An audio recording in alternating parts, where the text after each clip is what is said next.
Your Phoenix Suns lose again. Fourth consecutive loss for the Phoenix Suns after, on the second night of a back-to-back, they come home and play one of the great defensive teams in the league, the Orlando Magic. It was definitely apparent tonight that this was a team in the Phoenix Suns that were without two of their big three on the second night of a back-to-back against an elite defense. They only scored 99 points. And Matthew, I got to say, yesterday, for anyone who was listening, if you had kids in your car and you were expecting to get a nice recap, I kind of put it all out there. And I apologize for nothing. Nothing. I meant every fucking word yesterday. Yeah, that's fine because I don't think I have any money. I don't have much more tonight. Tonight wasn't. It was a game that I can care less about. I don't really have a lot of takeaways from it. I don't know. I didn't care about tonight's game at all. Sorry, well, it's tough because you obviously, as Suns fans and podcasters and writers for Bright Side of the Sun, we're looking for angles and we're trying to understand this team. And when you don't have two of your big three out there, and you're missing 3/5 of your starting lineup because Yusuf Nurkic didn't play tonight either. You walk away from something like this and you go, well, it's expected. Like yesterday, I was frustrated because the Suns pissed away a lead, and you're never happy when they pissed away a lead. And I will say that was the beginning of the rest of my day. And it was shitty after that because in the morning, playing fantasy football, I'm kicking the shit out of a guy. I start Jonnu Smith off of the waiver wire because Sam Laporte is hurt, and he goes for 34 fantasy points. I'm crushing the opposition by 60 points. And that night game happens, and I pissed away a lead because he had Joe Burrow and T. Higgins and scored 60-something points and took a 4-point victory over me. So that was the modus operandi yesterday. Today, coming into it, knowing that this team was going to be down as many people as they were, going against a good defense, I'm not mad or upset at this one the way I was last time because I didn't feel we had a puncher's chance in this one. I didn't feel we had really a puncher's chance in the Minnesota game, but we put ourselves in a position to where we could win a game, and then we gave it up, and it was kind of stolen from us. The only thing that I hate is the back-to-back when you're in Minnesota and then you fly back and play in Phoenix. Yeah. I know it's Sunday day game, but still in Minnesota, it's later in the day. So that's frustrating if you're a Suns team that's already going through injuries. I don't know. I'm just very insecure tonight, and I just don't give a fuck. Well, you were me yesterday, so it's completely understandable. Yeah, are we doing another 30-minute? Is that what's happening? No, I don't know. I don't feel like I have notes, but it's like such a bland game where it's okay because I don't know what to even take from this, dude. You know me, man. I'll set you up with some quality questions, and I'll delve into those insecurities that you have to understand exactly what you think. But I will agree with you with the scheduling. The scheduling is very strange for the Suns because, again, they play tonight. Yeah. They play in 2 days against the Knicks at 8 p.m., and then they don't play for 6 days. Doesn't make any sense. It's like the guy who's in charge of the scheduling was just like, all right, man, I'll schedule the Suns off Thanksgiving. See, hey, guys, I did them a solid. I scheduled them off Thanksgiving. Hey, Bob, Thanksgiving's the next Thursday. Ah, shit. That's exactly what it looks like. It's what it looks like. Yeah, you know? That's what I thought too when I first saw it. I'm like, it's not even Thanksgiving, so I don't know what's going on. Is there something that's going to happen? No, it's not like distraction. It's not the NBA on Cup. Earth? It's nothing. Maybe it's all the aliens coming out of the ocean. All this stuff. I fucking hate all this. The NBA Cup. Everyone's fucking injured right now. There's no cup. There's no one playing. I drink out of a cup. I don't fucking give a shit. All these teams that you want to cheer for in an NBA Cup, they're all hurt. Well, even tonight, all their star players are hurt. Even tonight, we're playing against the Magic. They have no Paolo Banchero. Who else was out for them? What's that? Wendell Carter Jr.'s out. So you have all these teams, and there's a lot of talk about this in the NBA, right? And so I'll ask you this question. I'll ask it after I pop a beer, play the drop. We didn't start yet. No, we haven't started. We'll start here in a second. Thanks for joining us, Jamsters. I'm John. He's Matthew. Drink a beer with us.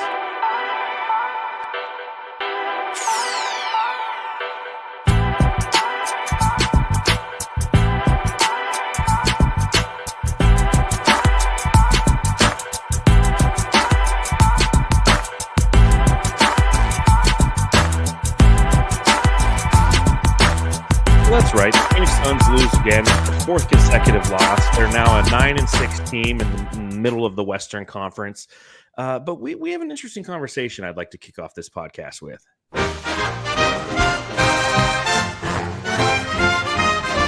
Matthew, I've got to ask.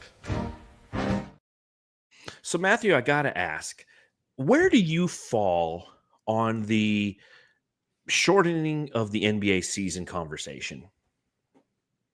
I don't think it's necessary because you hit on it right when we started the pod. The scheduling where you have the back-to-backs, Minnesota, Phoenix, and then you have 6 days off. How But does that that's a happen? rarity. That's a rarity. I know, though. but then You how does know that happen when you still have what is it, like 16 back-to-backs? Every Something team like still that. has? Yeah. So Between like 14 and 17. if they can just extend the season a little bit, maybe just by a few weeks and get rid of those, I'm down for that. I'm okay with 82 games because it goes by super, super quick. And even if we had a 60-game season or something like 10 games less to 72 games, you're still going to have the injuries and you're going to have less of those players. You're going to see less of them, right? I Yeah, don't but think they're you're going to gonna be like, hey, have we have to more play because we're time. hurt. You're gonna have more time for recovery, though, and that's where I'm starting to change my narrative because I've always been with you. I'm like 82 games. They've been doing it like that for the longest time. Stick with the tradition because it's easy to compare stats. Right? It's like, okay, I can look at Yeah.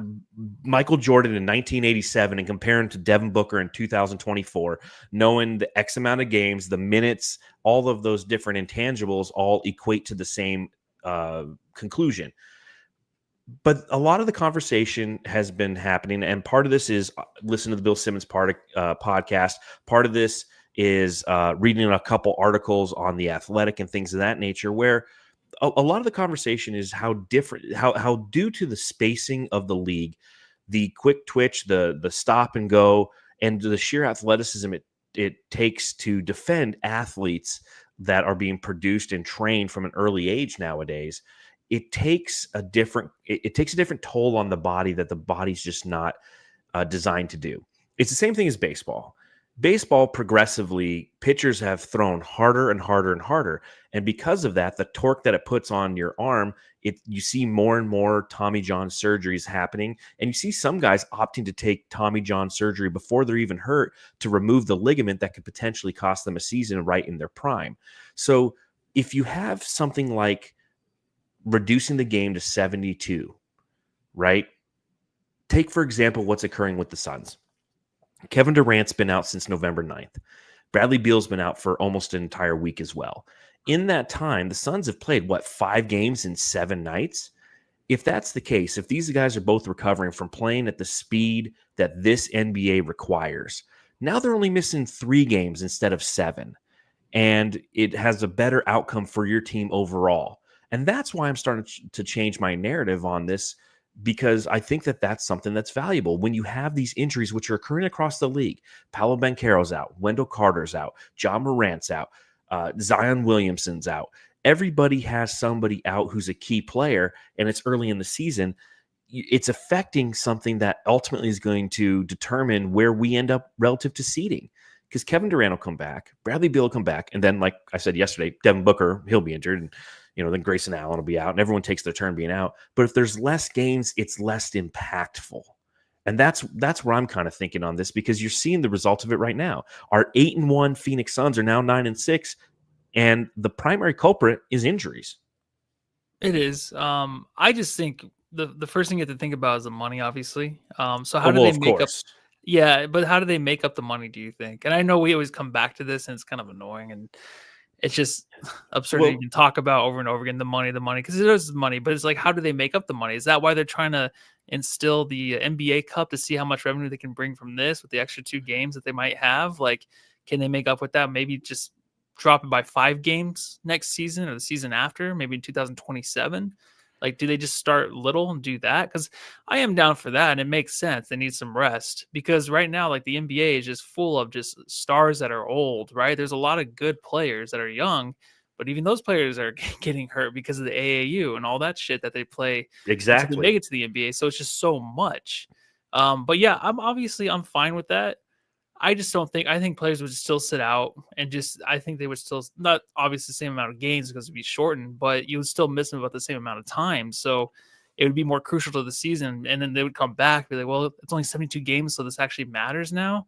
And then they get hurt again. So I don't know. It's a tough thing for Adam Silver to kind of really figure out. It is, and it's a tough thing for the league because if you pull 10 games, that's from each team, knowing that in every game there's a home and away team, that's 150 less games on the schedule. And obviously that's a big chunk of change. And there's people who would sit there and say you have to weigh the ROI on that, right? The return on investment. How can we generate X amount of dollars? Let's say that every game generates $1 million in revenue.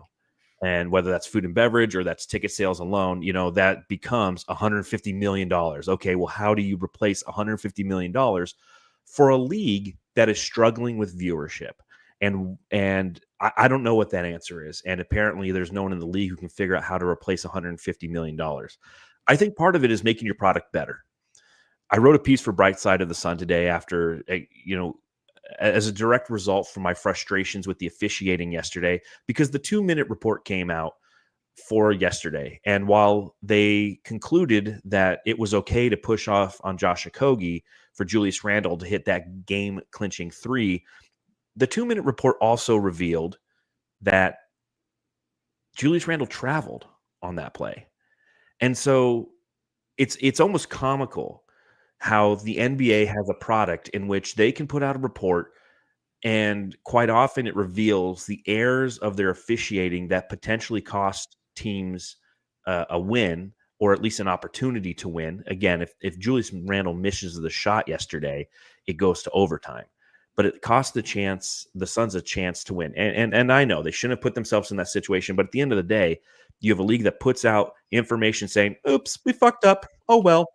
And it's weird to me. It's a lack of accountability. It's something that when you're a fan and you're watching this sport and you're trying to, you get into it, you live and die like we do. But if you're even a casual person watching this, you really get a bad taste in your mouth. And they wonder why their viewership's down. It's not about the streaming options or the shortened attention spans. It's the frustration of watching human error dictate the outcome of games, even when the technology could correct it, because they could have taken a time to review that and then made a correct call. But fans see this subjectivity creeping in and the refusal to utilize tools designed to remove doubt, and it's maddening. It is, but I also feel bad for the people in the stands, because that's what I was looking at today. I was like, those guys in the front row with their girlfriends spending all that fucking money to go see the Orlando Magic. I'm like, they're probably like, hey, the Magic are winning on the road. The Magic or the Wolves? The Magic today. Oh, today. I thought you said yesterday. Today's game where you're gonna go see the new uniform, the new court. It's gonna be a beautiful night. You still have Devin Booker, you still have a chance, you still have the role players, maybe you can pull it off. But that's what you're hoping for. So you're spending so much money on these tickets to come see this team that is continuously injured. And it's just like every team even visiting is injured. So you just never know. So yeah, the product is bad because that's the competition's been great. I feel like the first 3 or 4 weeks in the NBA, it's been really stellar. But obviously there's some shitty teams, but it's just like these guys are getting hurt, like you said. Like it's just like now that we're through 3-4 weeks, now the injuries continue to pile.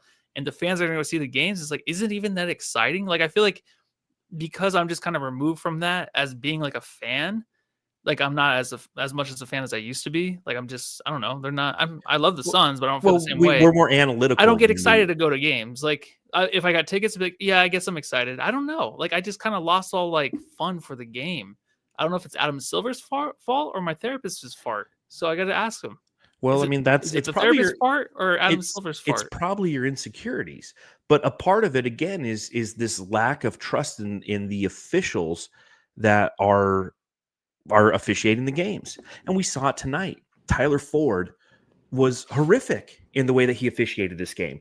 I understand that the Orlando Magic are a physical team, and if you know that coming in that this team is going to be physical, you have to understand that they're probably going to commit some fouls along the way. And you have to hold them accountable to that physicality.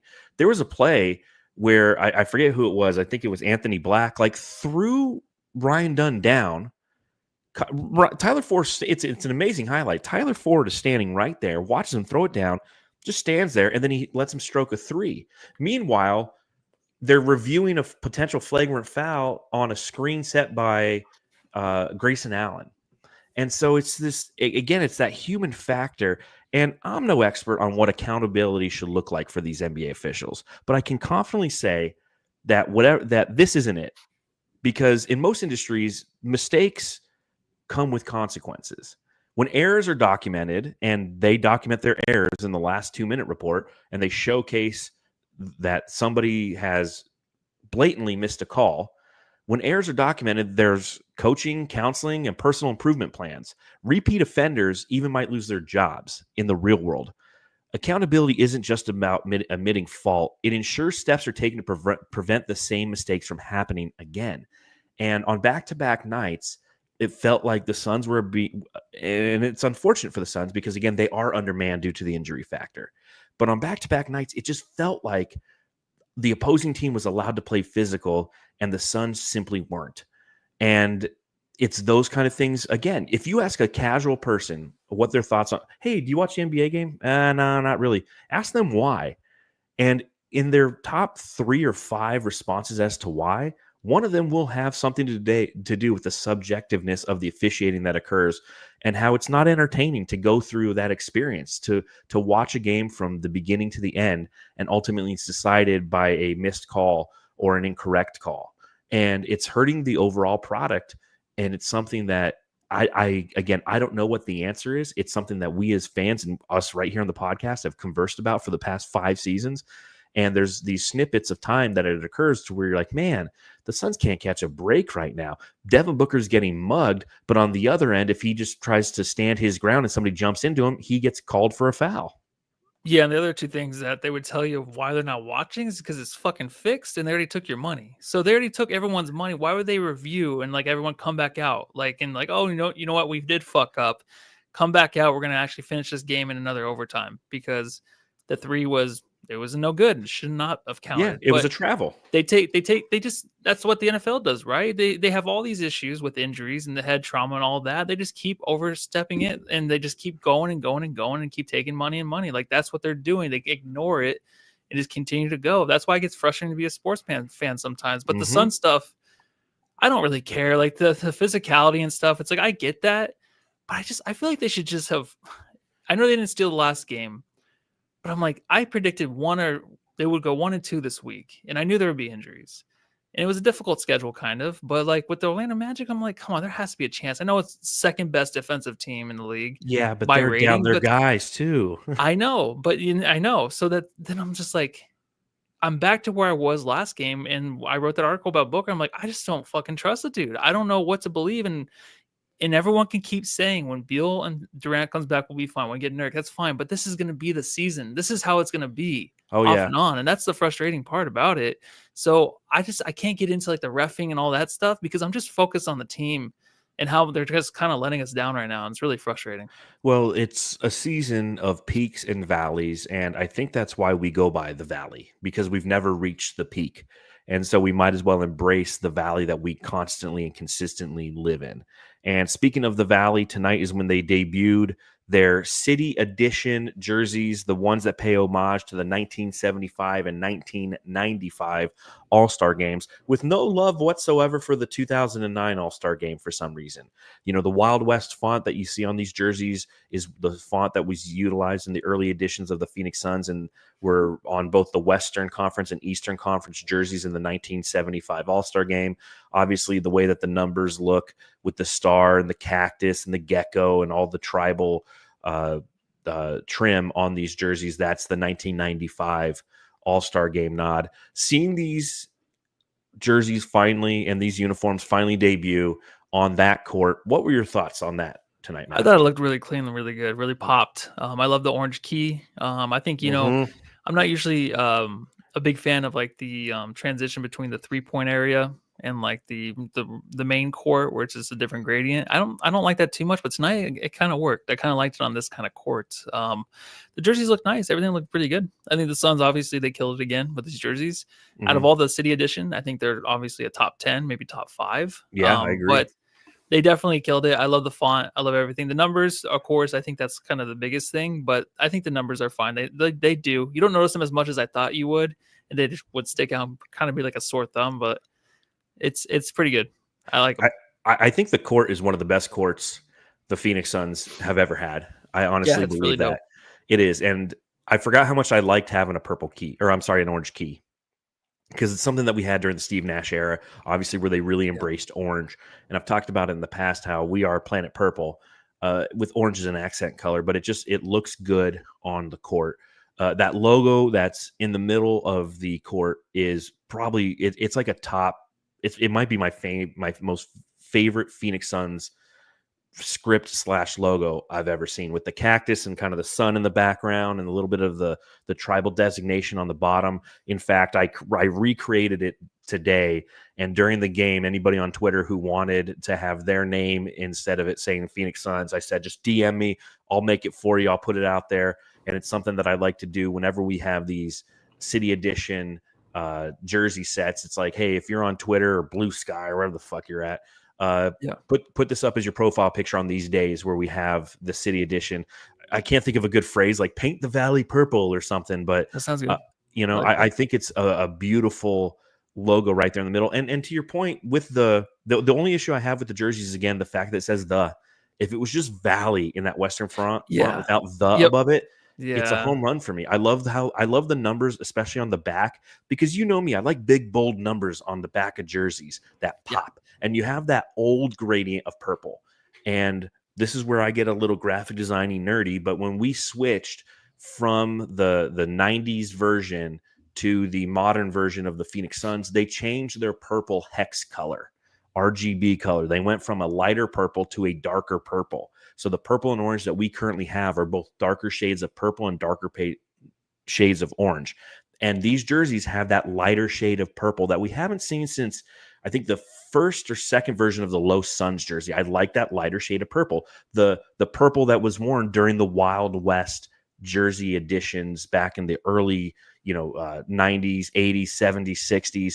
So you're 100% right. Home run on these jerseys and these uniforms in this court, man. Yeah, that's why I popped on the court too. I think when the Suns have like the purple trim on the court, it always look black, but it's not black. It's just a really dark purple. So I like how, like, when you see the purple, it does pop a lot better. It does. It just pop. Ooh, that was loud. But looking at this game, seeing how the Phoenix Suns lost again, it's a 109-99 score. And they fought in the end, but it was ultimately kind of the second quarter is where they really lost this game. They allowed the Orlando Magic, who entered as the second worst offensive team in the league, 38 points in that second quarter. Just really frustrating to see them go 6 of 10 from beyond the arc while the Suns were going 2 of 11. Yeah. So I get, the question I have for you, the Suns are really bad at opening and closing quarters. Have you noticed that this season? Not as much as last season. I think I've been more focused on just like winning the quarters overall. Like you said in the second quarter, where you mentioned, or they were mentioned on the broadcast, the Magic, they were 1 for 6 or 1 for 11 from 3 to start the game, and then they knock out and hit 6 in the second quarter.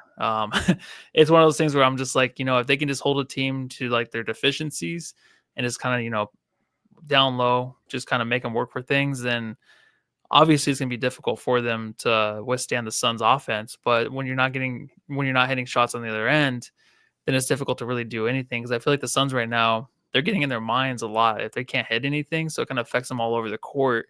And that's what you're really seeing. It might be that too. And it might be kind of just relying on someone else to step up, right? You had Tyus that really stepped up today, hitting some big shots early in the game, kind of fell off in the second half. But there's really just no one you can really count on to lead this team right now still. I know Book did his best chance last game, but in quarters and when you need those big shots here and there, like, you're just missing your guys right now to kind of get you through that.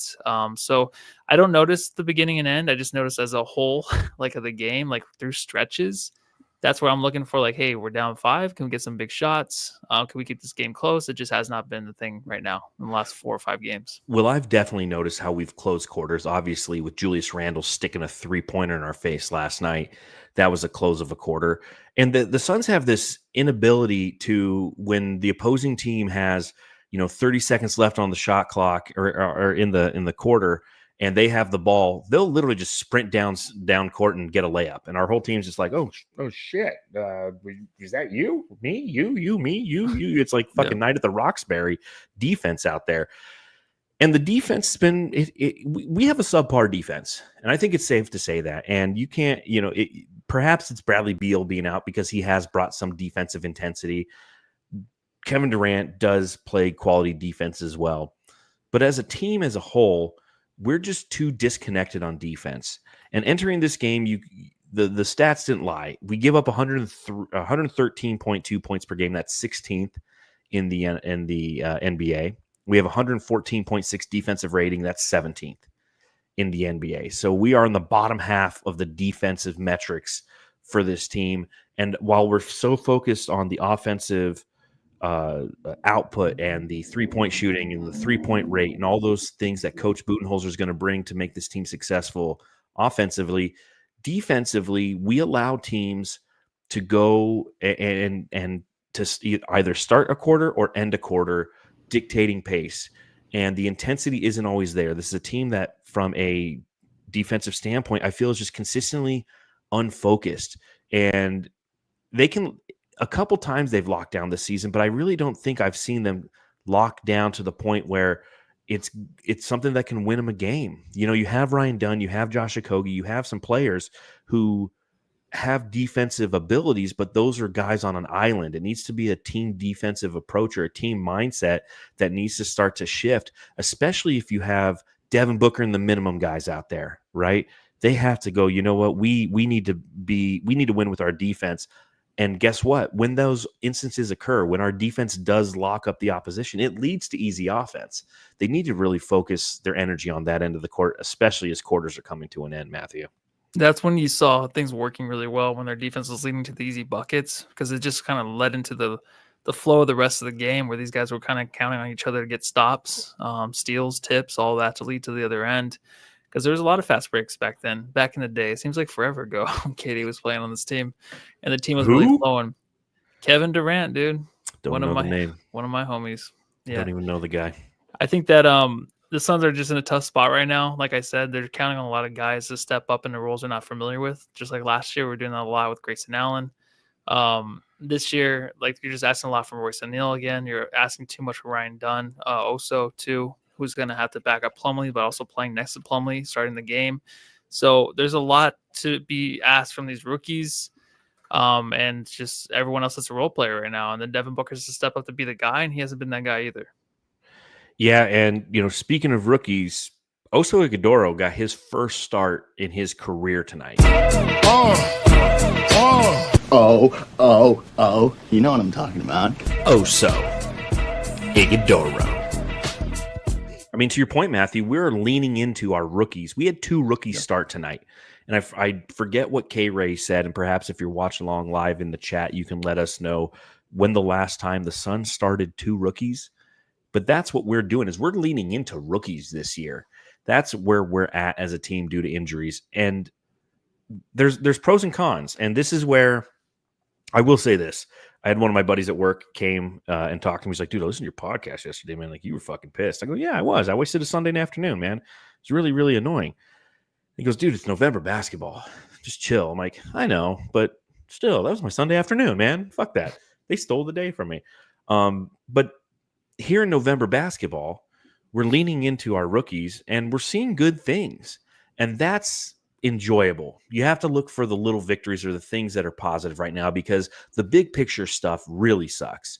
The fact that we're down 3/5 of our starting 5, the fact that Devin Booker plays 38 minutes, goes 5 of 14, goes 1 of 7 from beyond the arc and makes 17 points and is just having a shit year. I mean, he's so hot and cold right now. We're not seeing any of the consistency that we expect from Devin Booker. And here he is in his 10th year with the team, and all of a sudden he's playing like it's his 3rd year again.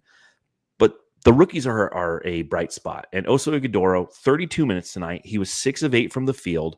He had 12 points. He had 7 rebounds. He had a couple steals, couple assists. And, he was dunking. The push shot was working. He's hustling. He's playing physical. His passing, again, is elite. And you're seeing on display his basketball IQ at work. And it's almost like you're like, damn, dude, this guy's a rookie. And it's great to see. Yeah, I love how he stood out so well, especially starting the second quarter, man. Like he had 2 huge dunks. He had 4 of the first 7 points for the Suns. So that was a real bright spot. I think there was a chance earlier in this game before I kind of gave up. I'm like, all right, we're just gonna lose this game. And it was when he was in the second quarter starting with Bobo, which was kind of a fun thing to watch at times. There was a lot of length there. It helped with Jonathan Isaac. But he brought the energy with those 2 huge dunks that we needed cutting to the basket.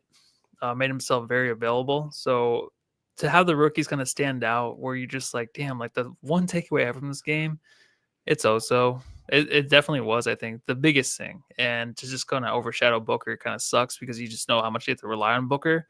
But also it's like, is Booker tired from the offseason, from everything? Is he tired just from he just looks exhausted. He doesn't look like he has that pep in his step. So I am hoping that this team, after this New York, if they can pull this game out against the New York Knicks next on Wednesday. I think that those 6 days might help this team for sure. Might be a blessing. But right now, it's like the rookies have that energy so they can step up while these vets are kind of just tired out there. They're playing their asses off for the first, 14 games right now? Yeah, it's funny because it's the challenge that we have with the Suns when we watch them play teams like OKC or the Spurs last year, right? The Spurs owned us last year, and it's because they have youth. And there's certain teams that can get out and run on the Suns and run us off of the floor, especially on the second night of a back-to-back. And Orlando's another one of those teams. They are a young team. Paolo Banchero didn't play tonight, but he's the core of their nucleus. But Franz Wagner, Jalen Suggs, Mo Wagner, Goga Bitsadi, or however.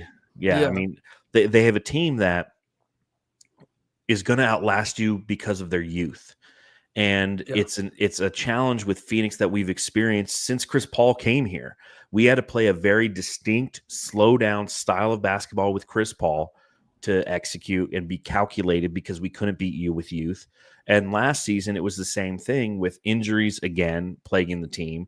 Kevin Durant being old, Bradley Beal being old and unavailable, Yusuf Nurkic being not old, but he's 29 or 30, but not athletic, and teams could use that against us, and it's going to continue to happen this year.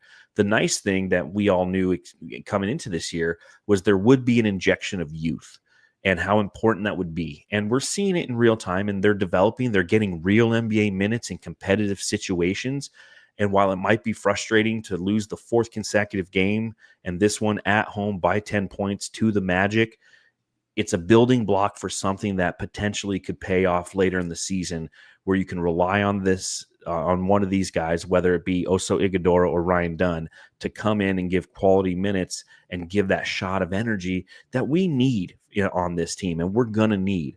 And to your Booker point, 100%, he looks gassed, man. He went for 44 yesterday and they couldn't close it out. 5 games, 7 nights. He's carrying the team like it is 2018 all over again, where he's just out there with a bunch of less talented players and he's relied on night in and night out to perform. But now he himself has had a mind shift. And he talked about it at a couple games ago, I believe it was after Oklahoma City. And Dwayne Rankin asked him something like, why aren't you taking on those triple teams like you've done in the past? He's like, that's old, Booker. I don't do that anymore. I'm passing out of that. I'm more cerebral. I'm trying to set my teammate. I'm relying on my teammates is essentially what he's saying. And unfortunately for him, the relying on the teammates hasn't necessarily worked to his advantage because they're not knocking down shots right now. No, it's a tough spot to be in for him. I think I've been really hard on him lately, just because I want to see a book that I can count on for sure. Even when KD comes back and Beal, like you want to see that he can lead this team because there's going to be a lot of injuries in the future for this team, and he might be injured, like you spoke about earlier.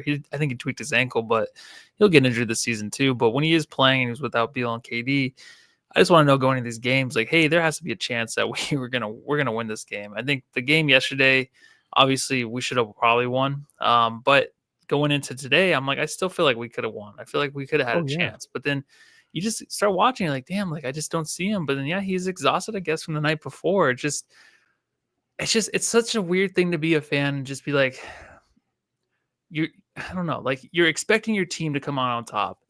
But there's so many factors going into every fucking game. It's like, well, it's a back-to-back. They flew from Minnesota. Book scored 44 points. He's exhausted. Like, no one else is making shots. He has to rely on his teammates. Like, there's just so much going into it. Like, I feel like right when we had it, when it was 8-1, like, oh, this team looks great. Now it's all falling apart again, obviously due to injuries. But it's just like they got to find themselves. The Book has to find himself in a different role. Like, Grayson Allen struggles. Not as bad as Royce O'Neal, but Royce O'Neal's struggling. Like, every game, it's just like, can you just put it together? But also it's like, well, can we rely on the league for a little bit of help to stay healthy and stuff like that? So it's just a tough situation for everybody right now. It's just really doomsday right now. It's really depressing. Well, and again, it's the nice thing is, like you said, 14 games into the season. So we have so much longer to go on this journey. And we have to see the things that are working positively and hope that they're building blocks for the future. You'd like to see Devin Booker go out and score 30, 40 every night and carry this team on his back. But to your point, he's toasted. And he would just like on a couple possessions when he passes over to Royce O'Neal for Royce to knock down the shot. Yeah. You look at weeks 1 through 3 for Royce O'Neal, and he had a 59.2% 3-point attempt rate. So that means if he shot the ball 100 times, 59 of them, they were 3-pointers. And on that 59.2 3-point attempt rate, he hit 48.9% of his threes. But last week, his 3-point rate increased up to 61%, and his 3-point percentage decreased to 26%. He dropped 22% accuracy from beyond the arc. So when these role players are being asked to step up in the absence of Kevin Durant and the absence of Bradley Beal, they're letting Booker down. And I know that I'm with you. I think we've both been hard on Devin Booker because we consistently want him to take that next step. It's clear that he can't. He is who he is, and that's okay. He's still a damn good player, but he will always be, if we win a championship, it will be with Devin Booker as the secondary best player on the team. He can never be the Jordan. He can only be the Pippen. I think that's clear. But in these situations, his teammates have to kind of help him out too. You look at tonight, Royce O'Neal, okay, looking at the box score, 1 of 8 from the field, 0 of 5 from beyond the arc, 2 points in 20 minutes played. Just not going to get it done. You can't rely on somebody like that consistently to try to help you out. Because again, Royce O'Neal hits 3. If he goes 3 of 5, right? That's 9 points right there. It's a 1-point game. Then Devin Booker can kind of cook. But we saw it last night. Booker's legs were toast in the fourth quarter because he was carrying the team with 44 points throughout the entire game. And nobody could hit a shot other than him and Tyus Jones, who missed a shot late. But there's nobody to be the Robin to his Batman. He's an amazing Robin when KD's there in his Batman, but when he has to be Batman, there's no Robins on this team. There's just a bunch of Alfreds. Yeah, so what happened where we were just like, man, Book's the man? Is it just the start of the year? Like, you know what I mean? Because no, not this year. Not I know this year. KD's been phenomenal. KD. It's been KD, I know he KD. blew him out of the water by his play, but like, just what happened? Like, why isn't it that, Book can be that guy? I guess maybe I'm giving it up this year because I don't feel like I gave up on it last year. Towards the end of the year, I never did. Even in the playoff run, I'm like, I still think Book can be that guy. I guess I'm giving up on it now, though. You know what I mean? Like, I don't think I ever gave it up till right now. Well, I feel like Book's in his prime, right? Like, if he's going to take the next step, it would happen at ages 27, 28, 29. That's typically when it happens. Go back and look at Jordan. Look at Steph Curry. LeBron's a freak, so he probably, his prime's been going on for 15 years. Yeah. But I think that after the finals run, we really saw an alpha version of Devin Booker. And that 64-win season, it was there again. So he was starting an upward trend. But then he's kind of plateaued. He's plateaued as a player in the next 2 seasons, and now now it's what, year 4? So 21 we went to the finals, 22 we won 64 games, 23, 24, and this is going to be 25. So this is going to be the third consecutive season of just an average Booker. Now, he had his moments last year, and I think that's why we were holding on hope. He averaged 27.1 points per game last year. He had those runs where he would have about 10 games where he would just go bonkers. And there's nothing to say that can't happen this season. It definitely can happen. But there's a lot of things that are starting to stack up against the deck that are going to negate that from happening for him. When both Bradley Beal and Kevin Durant are spending significant time not out there and he's being taxed, what happens? There's going to be a play when they both return where Booker's going to give a shit on defense and he's going to sprint after a defender after he turned the ball over, and that soft tissue issue will come back. There's just too many things that I feel with his physical limitations negate him from becoming that guy. And that's okay. That doesn't make him not the most beloved son of all time. That doesn't make him somebody who's endeared himself to this city and given us an identity and somebody to root for a decade. He's still all of those things and more. He's just never going to hit that next level. And that next level, like we've always had this conversation. What's the difference between star and superstar? And he's come close to superstar. He has a couple All-NBAs. He has an NBA Finals appearance. He's played well in the postseason. But it has to be something that consistently occurs. And there's been a few too many valleys amongst his peaks for us to have that blind faith in him. And it's part of a realization factor. And perhaps, as somebody said, Coach Fallen Founder, equipment manager Fallen Founder, forgive me. He says blasphemy. So be it. This is my reality. You can't tell me how I feel. Yeah, so he's kind of entered that. He's never had this kind of, I feel like, critical outlook. I feel like on ESPN platforms like that, does ESPN still exist? Whatever's out there to actually critique these players. Booker's never been the guy where on First Take, does Book have it in him? Is he the superstar? You know what I mean? There's never been that pressure yet where it's all right, well, can we believe in Book? I know we're talking about it this year, but it's never been a thing. So I feel like this is the year now. And I know it's well, you can rely on KD and be able to help.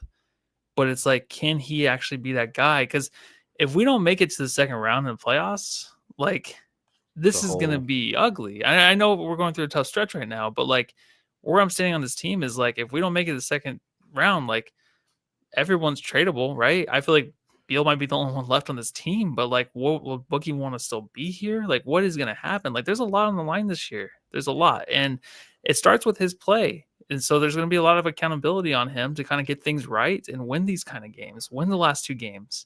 Just fucking win them for your team. You know what I mean? But obviously he's not it, I guess. So we just move on. I don't know. No, this is the first year I feel like the pressure's coming internally. The pressure's always been there nationally. The narratives have always been there nationally. Well, it's ever been no one's ever given him the respect, though. You know what I mean? He's never had Put him up it there nationally. Yeah. But he's always had it, internally. He's always had it locally. And locally, you're starting to hear a lot of people get frustrated with the inconsistencies in his performance, even when KD was here. And again, I wrote a piece on Bright Side of the Sun about this, how he's adjusting to a new system, and we might not we might expect a new Booker this year because of his role in this system. He no longer needs to be the alpha at all times. He can be the secondary guy. And sometimes if Bradley Beal's feeling it, he can be the tertiary guy. I think the frustration's stemming right now from the fact that, again, this is a team that all they have is him. And because his teammates aren't helping him out and they're missing shots left and right, it puts more pressure on him. And therefore he's folding under that pressure. And again, it's early November basketball. This is reactionary to a loss, a consecutive loss of 4 consecutive losses where Devin Booker shined in 1 of 3. And that's one of the things Bill Simmons talks about, right? He talks about 1 a week Dame, how Dame Lillard, who used to be kind of a superstar, now you're going to get 1 good performance out of him a week. Well, what we're learning is when Devin Booker's all on his own, again, 3/5 of the rotation is gone, you're going to get 1 a week Booker, where he's going to give you 1 really good game, and the rest, he's just out there trying to survive. Because Booker has bigger plans. He doesn't care about his performances in the regular season. He cares about the postseason, man. That's probably a KD influence. That's a weird thing to me. I can't get over that. I think last year just fucking sucked, and it messed with his mind so much. I just remember, I know the 64 win season. and just the attitude he had on the court, and just every game he was talking shit and just like really going at it. And I know you can't do that for so long. There's 82 games and stuff like that, but it's just weird to have the mindset like, yeah, we can turn on the playoffs. Like, you haven't won shit though. You haven't won anything. So the only teams that could ever do that were like the Warriors, or the Patriots, or the teams that actually won consistently. Like, I just hate the fact that we have these guys who haven't won. Even KD hasn't won in a while by himself or anything like that. We have these He's guys that never think won by like, himself. let's get to the playoffs. Let's just work it out then. It's like, no, you got to do it now. But they're hurt, so Yeah, they're hurt, and it's okay. I know it's your insecurities. You're going through it right now. This is our therapy session. We'll get through the other side, and we'll play on New York on Wednesday, and we'll lose that game. And it's here's a pivot for you. This is the second consecutive game in which Mike Budenholzer, with like 4 minutes left in the game, has challenged something very shittily. And it's there was the foul. They literally reviewed the foul to see if there was any what was the word that fuckhead Tyler Ford said, like violent contact or whatever the word was, on Grayson Allen's screening. And then afterwards, after they're like, no, it's not a hostile act. There you go. It wasn't a hostile act. And then Coach Budenholzer's like, well, review it. It's like, no, it happened. It just wasn't hostile. You lost your challenge. And then like 2 or 3 plays later, when the Suns are feeling it and they're coming back and they get it to within 10, and they could have challenged a Franz Wagner flop on a 3 where Devin Booker did not invade his space or foul him. They couldn't challenge it. It was the same thing last night, where because he used a bonehead challenge on some stupid play, the Suns didn't have an opportunity to challenge that final play where Julius Randle pushed off and traveled on the play. So kind of 0 for 2 on Bud on these challenges. Yeah, how do you do that though? How do you challenge a play where everyone's running on the court and everything's going crazy? Can you actually stop it? You go like this. You go like this. But did the refs stop the game and like, hey, everyone, hold on? No, the game's in their mind, the game's over. Yeah, absolutely they do. Yeah, I don't absolutely know. If I'm the refs, I just run out of there. Like, whoops, I didn't see you. I think who was it yesterday? It was Carl. I forget his name, but he must have wanted to go see Josh Allen and Patrick Mahomes battle it out. He's like, I'm getting the fuck out of here and get into the green room because I got to go watch this football game. I'm out of here. And they're like, hold on, can we review that? Like, but again, I like, what's up with the challenges, Bud? Yeah, Bud, what's going on, buddy? I do like how he played Bobo though early in the game just to see how it looked. Didn't come back in the game though, but at least he gave it a shot. And I real quick. So says Jay says you also cannot challenge a non-call, so they couldn't have challenged the last play yesterday. I've seen otherwise. I've literally seen plays where LeBron James, there's no foul called, and they'll stop the game, they'll review it, and then they'll decide that LeBron James was outside of the circle, and therefore, it should have been a blocking foul. So I've seen some weird things. That's my issue with the officiating. There's too much inconsistency with and the way that the rules are interpreted and or executed that I question everything. Because I've literally seen it happen. LeBron James cries enough to the refs, like, okay, I guess we'll review it. It's like, hold on, you don't have a review. This was before reviews were available. It was like 5-6 years ago. I remember that play. It was like, it's always other teams do other things that we've never seen before. I know. Well, it's the same way like a guy you've never heard of completely goes off and slaps us in the face. And that's just the way it goes. Yeah. What'd you see about seeing Bol for a grand total of was it 4 minutes? 5 minutes tonight. 5 minutes? Nothing crazy. I don't think he scored a point, right? I think they were just kind of throwing some length in there, seeing how we do. Hold on. All right, there we go. That was a loud one. It was interesting to see on the defensive end how he looked with Oso. There was some length there against Jonathan Isaac, who kept cutting in, backdooring, getting those dunks and shit, and doing a lot on the defensive end. Honestly, like the best defensive player in the NBA. But Bobo is. I like the fact that he's doing it early to see what he has, because he has the time right now. There's no reason you shouldn't. I feel like right now you have a team that has been given up a little bit over the past few games. Not last game, not this game as much, but the games before that they were kind of giving up and waving the white flag early in the game. So it's like, let's just get him in, see what we have with him, try to build his confidence. Why not? Let's see what we get. Maybe he gets the 3 or two threes, or maybe gets a dunk, gets the crowd going. Then he can, maybe play in the second half. But see what you have early. If it's not there, just go away from it. There's no reason you shouldn't do it.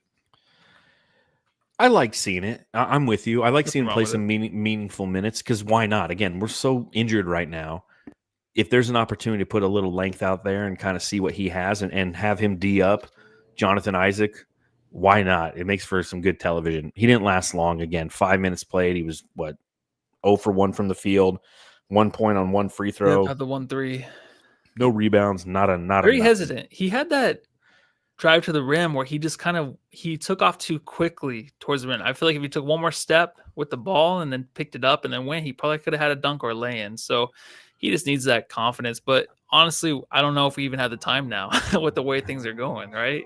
So, I mean, if the starters come back, we have to start winning some games. He's not going to get any more minutes. But We just got to get through New York, and we get through New York, we'll be 9-7 after 9 and losing that 7, yeah. game, and then it's like, okay, we get Kevin Durant back, we could potentially get Beal back. I think that's honestly, they're looking at that weird scheduling hiccup Yeah. and saying, hey, we just got to get to there. It's just unfortunate because these last 4 games we've lost, where we could have won a couple, or we should have won a couple, and we're having a much different conversation about our confidence in this team at this time. Yeah. Were you on the subreddit stakeout tonight? I was. All right. Well, let's see what was going on in Orlando. The Suns Jam Session subreddit stakeout. Like steak. We should change it to a steak out. I had it the whole time, and then right when I had to do it. But we should do a stakeout where it's just us at a barbecue. It's like, no, a different kind of stakeout. More to me. All right, Ted Cruz, unethical hooper. Talking about who else? Grayson Allen. Gary sucks ass, and Mose can help himself, give him minutes. I don't even know what they're talking about there. I love it when I copy and paste these in. I'm like, oh, these are good, but then I just forget what the hell I'm talking about. Should have been a fireball offense and not get Tyus Jones. Fireball offense, excuse me, did not get Tyus Jones. Tyus Jones, I guess someone they wanted, and then he kind of just went back down to 0. Like, oh, there's the Tyus we know. So yeah, he had a great first half, and he did. Yeah, he was like, killing. I'm like, continue. Like, we need like right now, we need like a 30-point Tyus game. In these, when these injured times, we need a 30-point Tyus game. He tried his best. No, he tried in the first half. What's up? He tried in the first half. Did he get hurt though? I don't think so. God, I hope not. I thought something happened to him. Great, now I got you. We'll blow them out of the water once we decide to rebound. Lol. And then they did rebound. They did a little bit better. Grayson Allen starting to look like Niang. What did he finish with? I feel like he had a tough game. He had a good game, man. 17 points, 5 of 10, 4 of 9 from, back-to-back, coming back off injury, back-to-back 15-plus point games. He's been the one guy that Devin Booker can throw the ball to and he can hit a shot. It's Royce O'Neal who's just become this he's become Jay Crowder 2.0. Yeah, he definitely has. Last one I have, they really did not have a lot. They had Orlando nothing going on. They're picking up after the latest hurricane. Yeah, poor dudes. I had no good reason to vehemently dislike Mason Plumlee. I just do. I guess they don't like his big smush nose or what. I don't know. Big long head, smush nose. They don't like him. So that's all I had. The Suns Jam Session subreddit stakeout. Now, I will say on the Mason Plumlee front, I'm really enjoying watching him this year. He's kind of becoming one of those really fan favorites. I'm a fan, and he's becoming one of my favorites. But I like the effort he puts in. He kind of reminds me of like Grant Hill a little bit in the fact that Grant Hill came here at the back end of his career, was somebody who we didn't know if he still had it in him, and he provided meaningful minutes. Now, obviously, Grant Hill was much more of a factor than Mason Plumlee, but Plumlee, the way that he brings the ball up the court, he can do some behind the back stuff. He's really been a great addition this season. Yeah, I called that one, so far, and he's been consistent till now. Like, he's still been doing great. And those passes where he's in the paint and he just pushes it back up to the wide open 3, he was zooming that thing around. I was like, hell yeah, dude. So I think he's been phenomenal. I love it. Every time he's on the court, obviously he can't start and play long minutes. We need Nurk, but he definitely is the guy I was hoping we would get. Oh, me too. He's such a great upgrade as compared to Drew Eubanks. He does so much more. Yeah. And it's something we'll continue to monitor and shout out here on the Suns Jam Session podcast because I'm a big fan of Plumlee and what he's doing. At least definitely thus far, and with all these.